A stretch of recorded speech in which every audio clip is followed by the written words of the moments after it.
initial interview and then to the job was the experience. In every single place I've worked, the ability to say, I have done this. This shows my interest in working for you or working on these issues has been critical. And at least for a lot of the public interest that I saw, at least for Lampert O'Connor, where I'm working now, the industry experience was critical to getting the position. They didn't actually want somebody who went straight through. Your mileage may vary, it's going to depend on the organization, but that's been my experience.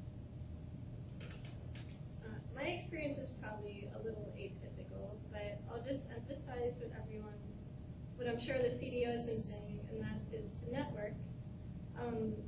I applied to the Google Policy Fellowship. I actually had an offer from that, and this was a one-off thing. I went to the public interest fair here. I spoke to 2 attorneys who were at the FCC booth. They were in the mobility division. I really liked what they did. I had maybe a 5-minute conversation with one of them. He handed me his card. He asked me why I'd want to work there. You have to come up, off the top of your head, with a 1-minute or so introduction about who you are and what you're into. And a week later, I had an offer from there too. And just looking at it, I saw the posted job application. And later I found out they had like 300 applicants for this. They had GPA requirements that were well beyond what I had. And it's just meeting someone face to face and being able to have a conversation. And if they like you enough, they'll open doors for you. And I really can't emphasize that enough. And just on that point, I wish someone had told me this. It might be obvious to a lot of you, but your first semester grades are probably the most important in making it easier to get a job. The people that get straight A's, those are the ones that, are at the top of the list for those offers, and the rest of us have to hustle a little more. But, just that face-to-face networking is so important. So, I have 2 similar points. Actually, on the grades, my first semester grades were and so I'm now 3L. And second semester 2L grade, or 2L year, my grades were off the charts because I was in all the classes that I loved, but that was too late to be at all relevant. Like, my GPA is way higher now than it ever was, but that didn't help my job hunt at all. So, just it was really depressing 1L year to realize that, and I'm sorry.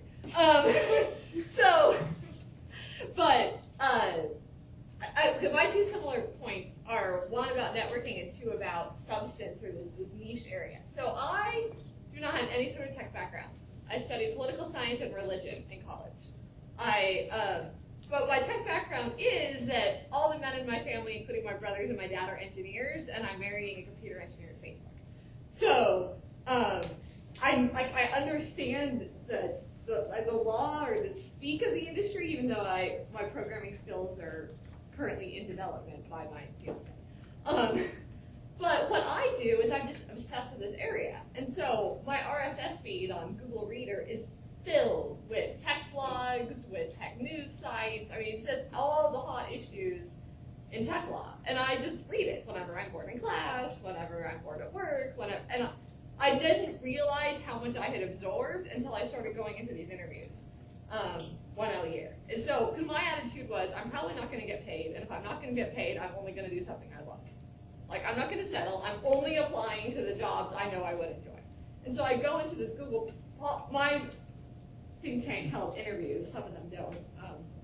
My think tank invites me to an interview, and we just sit down and we just talk policy for an hour. I mean, this was not, what's your greatest strength, what's your greatest weakness? It was, we see you wrote a paper in undergrad on high-tech immigration policy. What do you think we can do to further this? And I would just run off for 10 minutes about my thoughts on high-tech immigration policy. And then it was net neutrality, and then it was privacy law, and then it was antitrust. I mean, we covered all of these topics, and the only knowledge I had was from reading the New York Times and Slate and Ars Technica and CNET News every day. But that was enough to show that I really cared. I knew what was going on.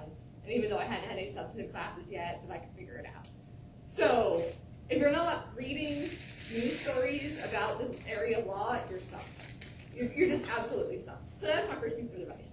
The second piece of advice is on networking, and this is something I wish I figured it out 2L year. I had not figured it out 1L year, which is this city is the hotbed of all legislation and regulation and litigation involving all of these tech companies. And there are free networking events every day of the week, okay? And so when I was at a think tank, I got on the list of all of these groups. So, I mean, if you ask me afterwards, I can write them down for you. But like the Technology Policy Institute, the Privacy Working Group, there's a whole bunch of law firms. And if you get on their email list, the Chamber of Commerce, like, you can go to free lunches where you will be one of the only students there, surrounded by people who are at the top of their field. So you'll be like sitting there with 6 people at the FCC and the FTC, and like, oh, I'm a student, I'm really interested in these issues. You're the only student there. They all ask you for your card, and then suddenly you have 6 amazing contacts who know people. And so I actually, just like 2 weeks ago, got hired by a big law firm called Quinn Emanuel in Silicon Valley, since my fiance's out there. And I honestly don't know how I got the job, except it was through one of these contacts. It was through somebody from the Google Policy Fellowship that I emailed once. He's at Google, and I said, like, I was looking for ideas for my note topic 2L year. And so we just like emailed back and forth. And he went to school with Dan Solov, who I do research for. And so he doesn't know me at all. We never met face to face. We exchanged like 4 emails, and he knows that I do research for a friend of his. And he emailed the hiring partner at a law firm saying, if Solov likes her, then she must be fantastic. And then suddenly I had an offer. And I had sent literally hundreds of resumes and had dozens of interviews and never gotten a job. And so, yeah, know your substance, even on a superficial level, and go to these networking events and meet people. And one of these contacts will work out for you. Here's my advice. I guess I won't speak for too long because I'm probably going to reiterate the same things that they said. Similar to a lot of people in this panel, I also have an engineering background. Mine is actually in aerospace, but it's aerospace with IT. So I guess the trend for me has always been continuously IT. I went and got actually a master's in public policy after undergrad, but with a focus in information technology.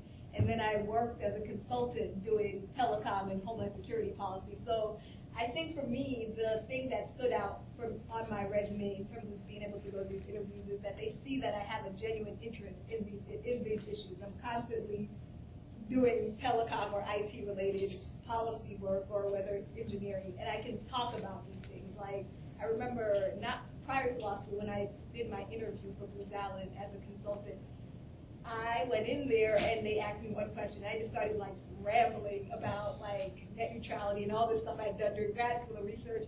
And they were like, oh, okay, yeah. Because the person that I didn't have any idea that I was like speaking way more than these higher level employees had any understanding of the issue. So to them it seemed like, oh my gosh, she really understands this stuff. And like the next day I got offered. It was a similar thing when I went to public knowledge for my interview. You know, like I could talk forever about like all the stuff that I had done prior to coming to law school on the telecom policy related issues. It was from a different angle somewhat, but it was still within the same realm. And just like Carolyn, I get all the like emails. I don't read everything every day. I have tons of things in my Google Reader, but I try to at least once a week, a couple times a week, check, see what's going on, see what the topics are, what's happening, whether it's with the FCC, the FTC, what's going on with all these big companies, who's trying to acquire what,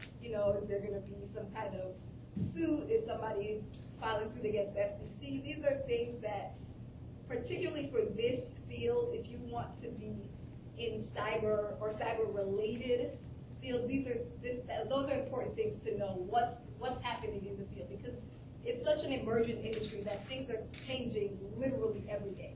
So when you go into an interview, you have to be able to, they're going to be like, oh, did you see about, to be able to talk about, oh yeah, I saw that last week you guys did this, then they see that you're paying attention to what's happening. So I think that's important, because I think in DC is the core of, I say, like she said, telecom and cyberlaw work, but it's also a small group of people. So if you go to events, like she said, like Dennis and I here, we joined the Federal Communications Bar